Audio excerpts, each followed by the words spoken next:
Hello everyone, thanks for coming. Today we're going to do a brief summary of our week 1's course for linear algebra. So in this week, we introduce the concept of linear algebra and the matrix notation. The central problem in linear algebra is to solve n linear equations in n unknown variables. Of course, we have some variants of this problem like overdetermined and underdetermined equations.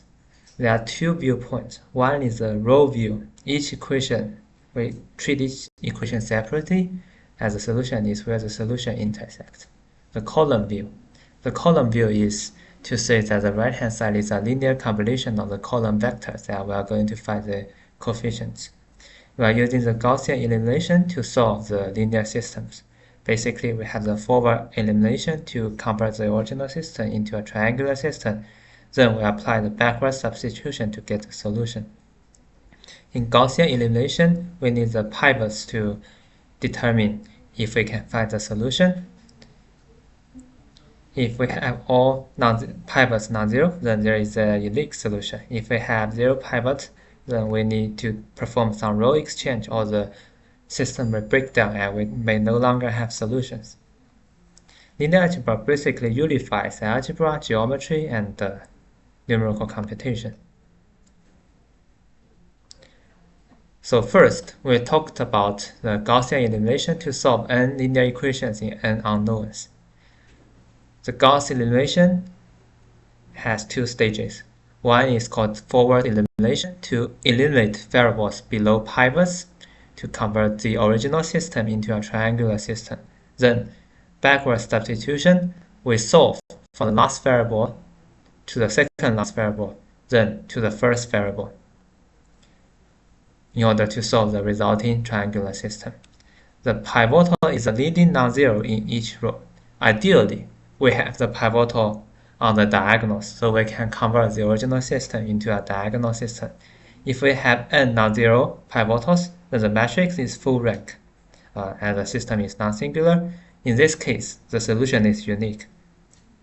A 0 pivot causes breakdown temporarily if we can exchange the rows, the subsequent rows, to obtain non-zero pivots again.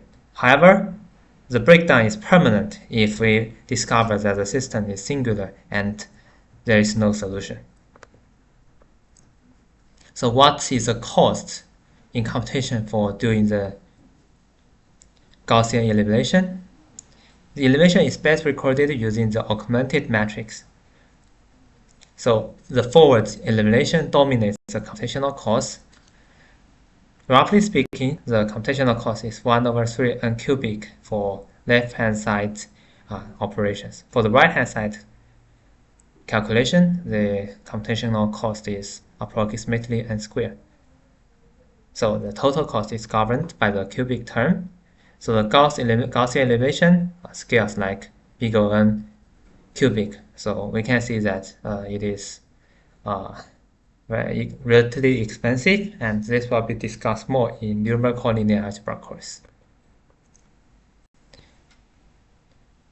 Next, we formally introduce the matrix notation and matrix vector multiplication. Our system of linear equations can be written compactly as Ax equals to B. In this case, we have the matrix vector multiplication, Ax.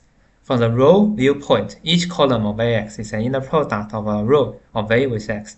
From the column picture, Ax is a linear combination of the columns of A with coefficients from X. We also have the index and the sigma notation.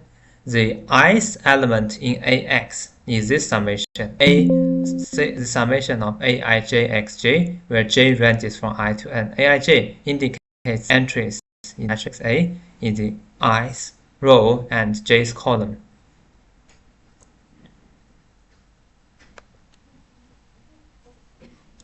We also have the matrix multiplication and elimination. Elimination actually applies an elementary matrix E to the unknown to adding matrix A. The elementary matrix E performs a single row operation like subtraction, like multiplication. Matrix and matrix multiplication is to get a new matrix A, B, where A is an m by n matrix and B is an n by p matrix. In this case, AB is an m by p matrix. The entry-wise rule states that AB ij element is the summation. The right-hand side summation is an inner product actually.